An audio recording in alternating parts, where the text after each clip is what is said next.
All right. I don't know if you guys heard that, but I just started recording the Zoom. I'm going to share my screen and get my presentation started. All right, looks like it's working. That's awesome. Are you guys able to see the presentation all right? Yeah. And you guys also cannot see my notes, correct? Awesome. I just wanted to make sure. All right. Thank you guys again for coming to the Recruitment 101 session of the Summer Leadership Series. The basic purpose of this session is to share all of the information that we have about how to run a successful recruitment season. You'll note that I say recruitment season and not rush season because our ultimate goal is to encourage you guys to move away from a strictly rush-based model and do your best to make recruitment a year-long effort. You cannot do rush all year long. That is exhausting. Don't worry. I know how labor intensive rush can be. But the process of forging connections on campus, making friends, inviting people into your social circle, that's something that does not only happen in the fall. And truly, if you want to have a healthy chapter and a successful recruitment season, it's something that can't only happen in the fall.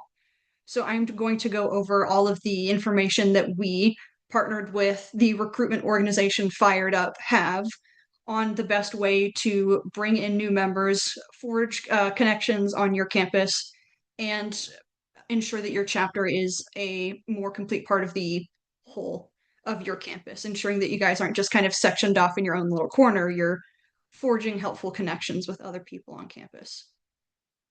So one of the biggest problems that chapters tend to have, and really staff members too, is sometimes it's kind of just difficult to know what non-Greeks are thinking, the people who we're trying to market to, people who may or may not be interested in rushing us.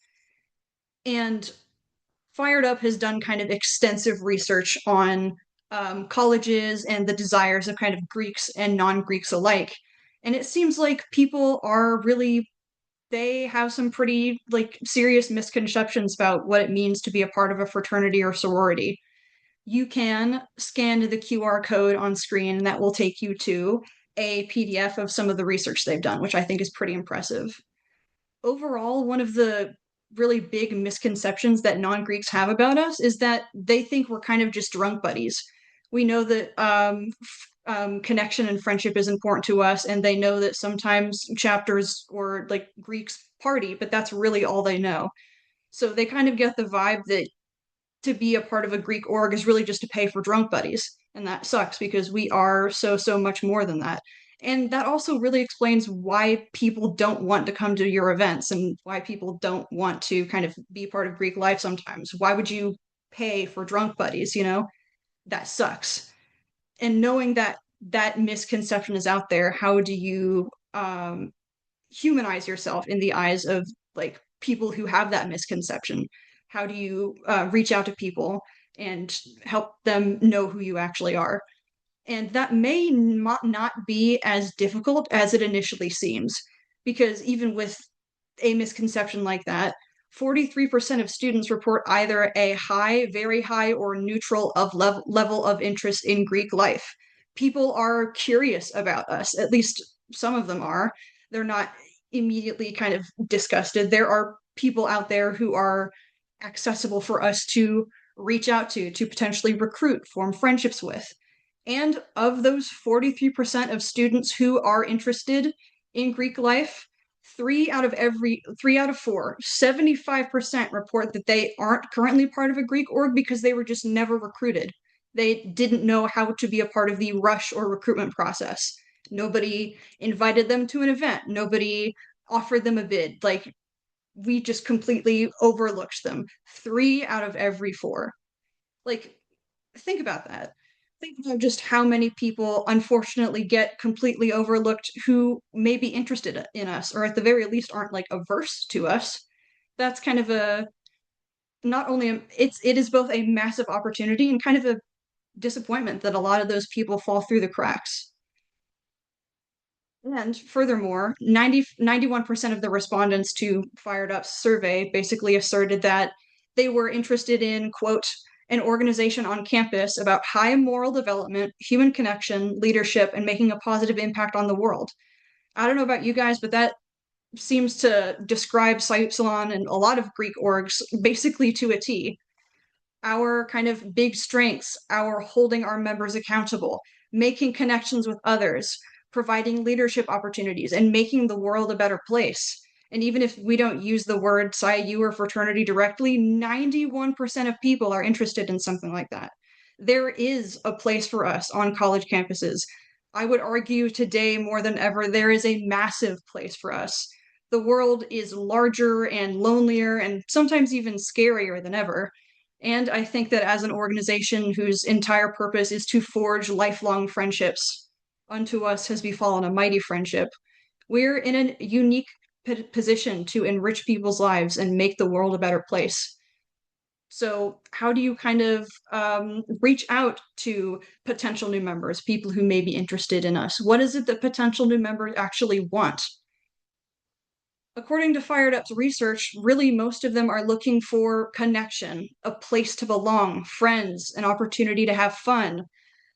Basically, every piece of research that both at like Phired Up and other like Greek orgs and Greek staff have, one of the biggest things that undergrads are thinking about, whether or not they're trying to join a fraternity or sorority, is they're looking for an opportunity to connect. They're looking for ways to make friends. Because, like I said before, the world is a very large and now more than ever, it's a very lonely place. Excuse me, sorry.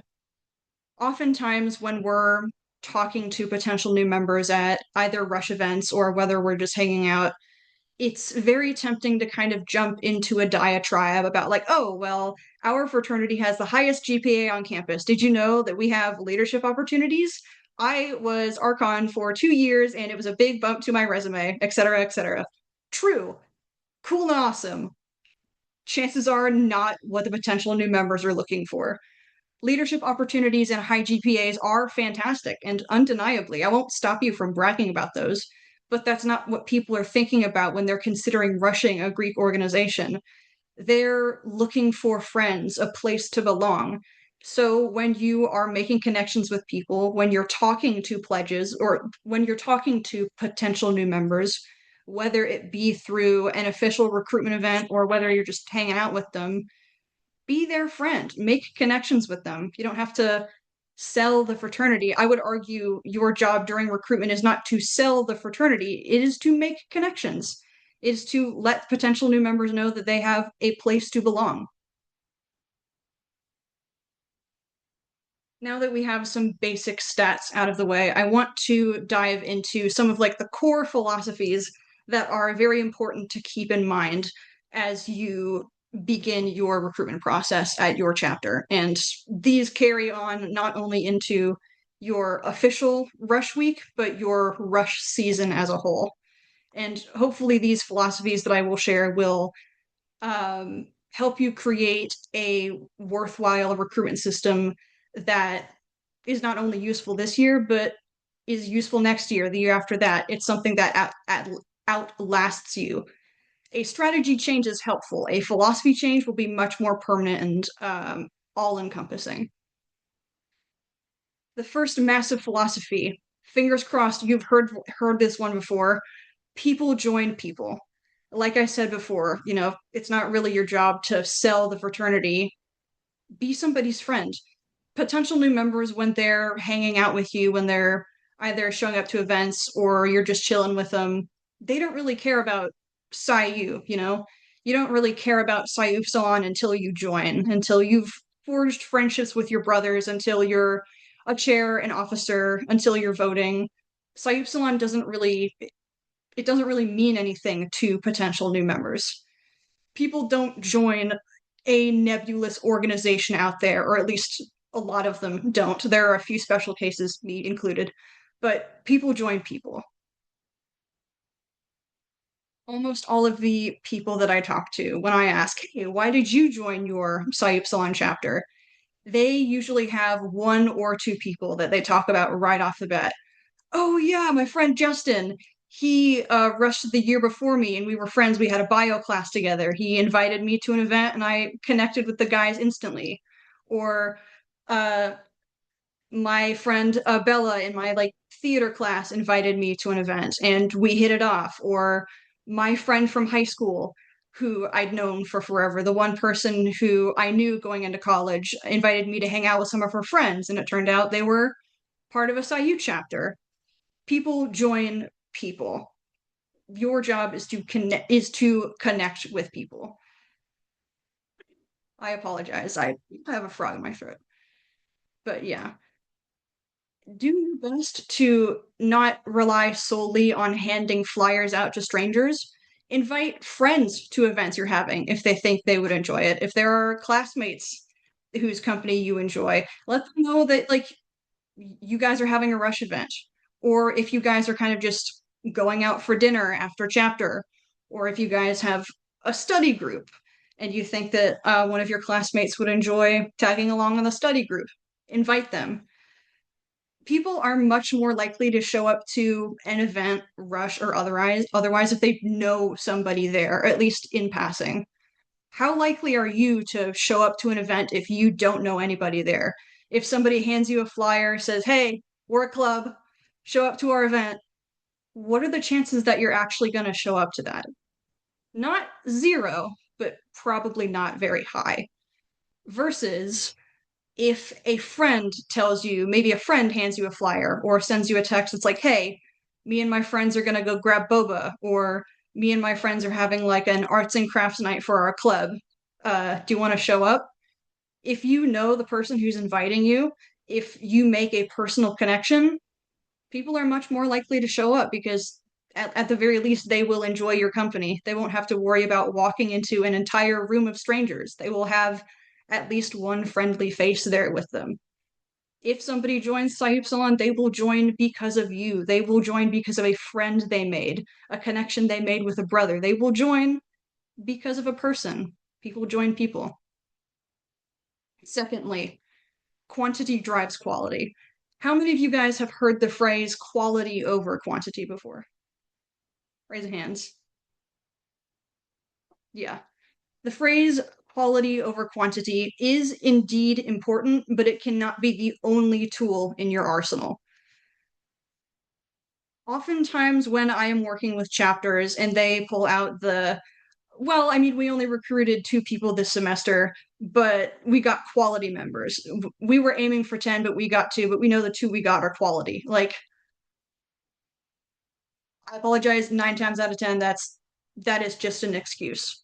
It's good to have quality members, but the more people you talk to, not necessarily like, okay, the more people you speak to, the more connections you have, the more people who are attending your rush events, the more selective you are able to be about who you offer a bid to.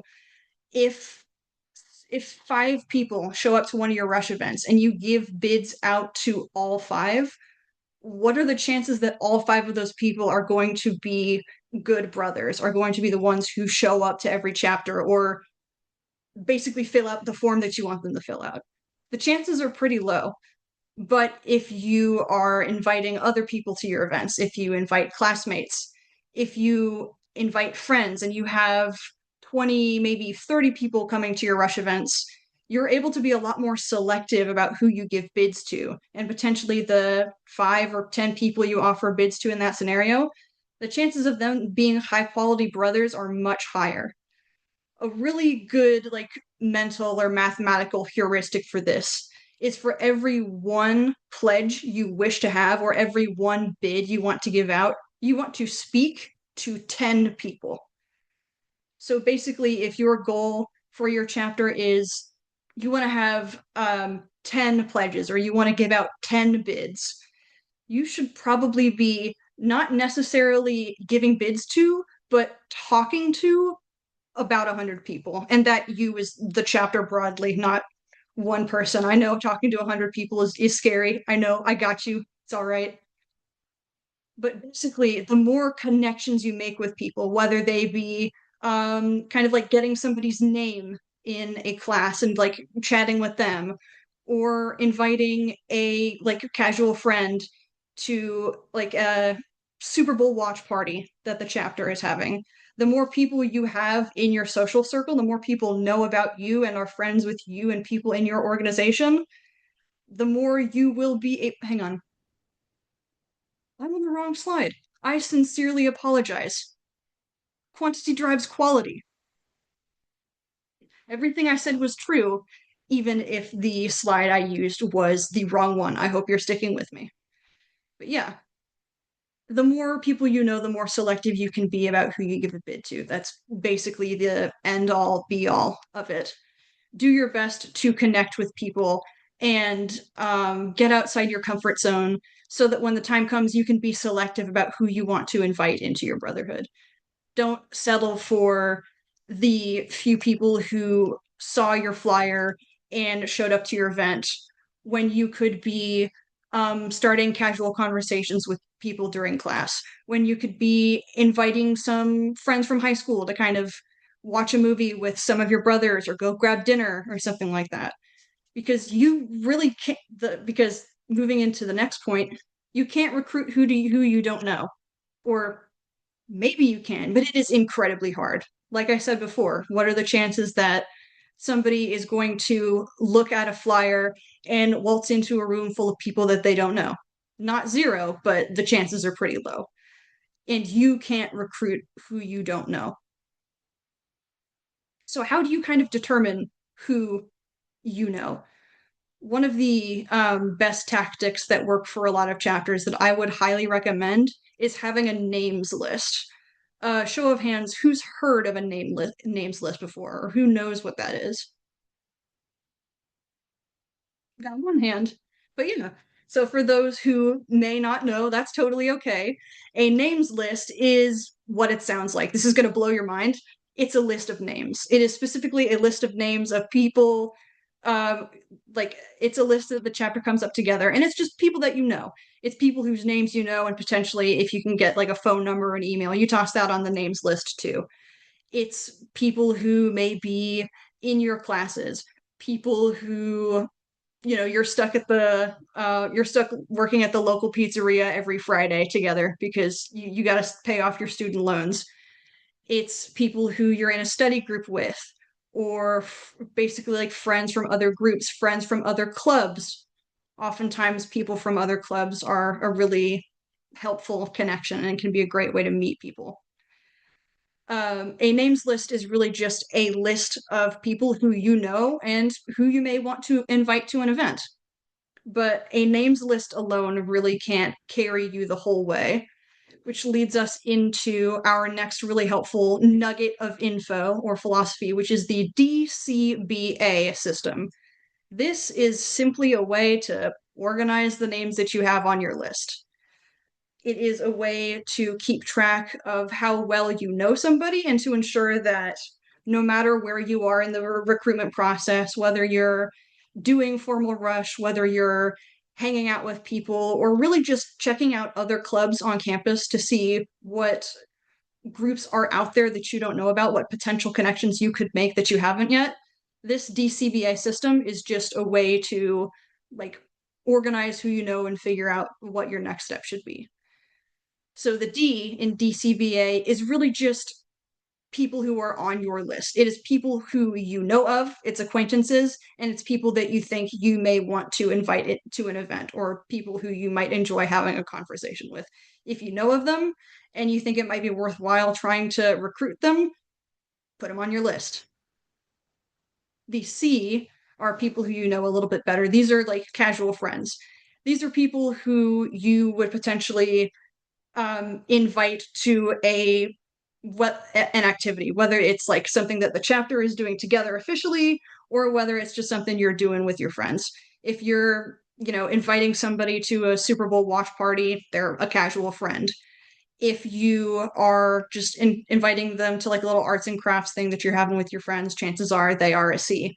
These are people who are showing at least kind of some interest in being a member of the chapter and are curious to kind of learn more. They're people who you have like you and the chapter, well, they and the chapter have some mutual interest. You get along, you're chilling. B's are close friends. These are people that you can have a little bit more like deep conversations with. These are people who you're starting to think honestly like, yeah, I think it would be kind of fun to I think they may make good brothers and whatnot. I'm curious to learn more about them. I think that these might be people that we would want to give a bid to. These, like Bs, are often people that you would invite to invite only events during an official rush process. If you guys have like a pledge dinner or just some invite only event at the end of the rush period or the end of the week, usually it's the Bs who are showing up to these events. These are people who have shown interest in the organization. You're showing interest back. You're curious and you want to learn more about them. And A's are the people who are qualified for a bid. This is when the like chapter pulls a trigger and was like, we want to offer that one a bid. They're super cool. They vibe with us really well. They seem like they'll be an active participant in the chapter. They're mindful, they're responsible, they're whatever qualities you're looking for in a quality brother, someone who will show up and who will be a good brother. That is an A. That's somebody who was qualified for a bid. And this is kind of just another visual representation of the DCBA system. The best way to kind of think about this is as a funnel. You start with a whole bunch of people on your names list. At first, everybody is a D. Every relationship just starts with a conversation and knowing their name. You are going to have the most people at the top of this funnel. Most people are going to be Ds. And as you get to know them better, as you move people through the funnel, you get to know them better and your list of people dwindles. As I mentioned before, of every one in like of the 10 people English, I can do this. Of every one in every 10 people you talk to is statistically going to be an A. If your goal is, as I said before, 10 A's, 10 people you want to give a bid to, you're looking at about 100 Ds. You want to have a list of about 100 people that you want to reach out to, that you want to keep on your radar, basically. You start with people kind of at the very top, Ds, people you don't know very well, and you invite them to events. You have conversations with them, you chat, you invite them to go get boba or go get dinner or hang out with some other people in the fraternity. This can be during formal rush or it can be in the middle of October. It can be the day before the last day of school if you've got free time. Really, basically any time that you are available to like make connections with other people. I mean, there's no bad time to make connections and there's no bad time to recruit people. Basically, anybody that you may kind of enjoy their company, consider inviting them to an activity or just to do something chill. And as you get to know that person better, hang out with them a little bit more. Invite them to not only like activities that the chapter is having, maybe service events, philanthropy events, chill movie nights. Invite them into, as they move down the funnel, invite them into more kind of exclusive events. Invite them to invite only dinners, get to know them better. And then eventually, once you know them well enough, just decide you are going to pull the trigger. Not everybody is going to be an A. You will inevitably lose people as like you move down the funnel. That's part of the function of the funnel. Not every D is going to be an A. And really, you don't want every D to be an A. You don't want every person you talk to be a pledge, a member of Psi Upsilon. You don't want to offer everyone a bid. But as I stated before, quantity drives quality. The more A's you have, the more selective, no, sorry, the more D's you have, the more selective you can be about who you invite into your fraternity, the more A's you can have, basically. I apologize for the pause. I kind of just threw a lot at you. And sometimes when you have this much information, it's kind of difficult to figure out what do you do with all of this. All of these numbers, all of these things you can measure. When you have this information, how do you set recruitment goals? Or at least how do you set goals that are kind of worthwhile. And the biggest piece of advice I have is when you're creating goals, measure what you have control over. You cannot control how many people accept your bid. You can't control how many pledges at the end of a term become members.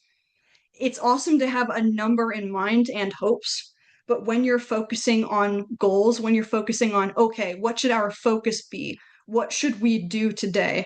Focus on things that you do have control over. You have control over how many people you personally kind of DM to invite to kind of go see a movie with the chapter. You have control over how many people you talk to in your class and how many names you add to that list. If you're looking to create worthwhile goals that will get you measurable progress in your control, think about numbers like that. How many people can the chapter reach out to? How many names can we collect? Um, how many invites, how many DM invites can each brother send out? You could have a goal of like send like 5 personal text or 5 DM invites to an event per brother. And then if you've got a chapter of 5, that's potentially 25 people you're inviting to an event. You can't control how many people show up, but you can control how many people you invite. You can control how many people are on your list and on your radar. You can't control how many people accept the bids you give out, but you can control how many bids you decide to give out, or at least you can keep a number like that in mind. When you are making goals, measure the factors that you have control over. How many people can you add to your names list? How many invites can you give out? How many people can you talk to? How many kind of like one-on-one invites can you have a day? How many people could you invite to go get coffee or something like that? Focus on the things that you have control over. I just threw a lot at you, and it is still really only the tip of the iceberg.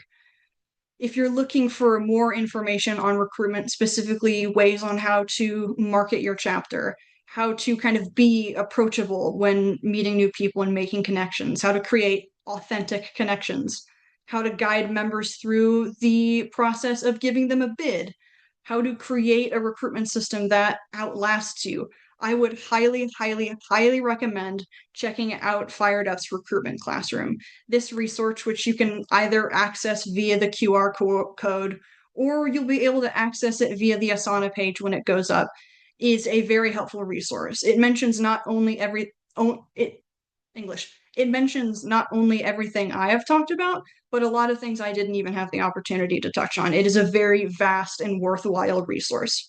If you're interested in learning how to connect with people, potential places where you may find potential new members, basically anything like that, Phired Up Classroom is the place to go. It is one of the best recruitment resources that we have. It's only like a couple hours of content, but it's very helpful. I cannot recommend it enough, especially for recruitment chairs and related.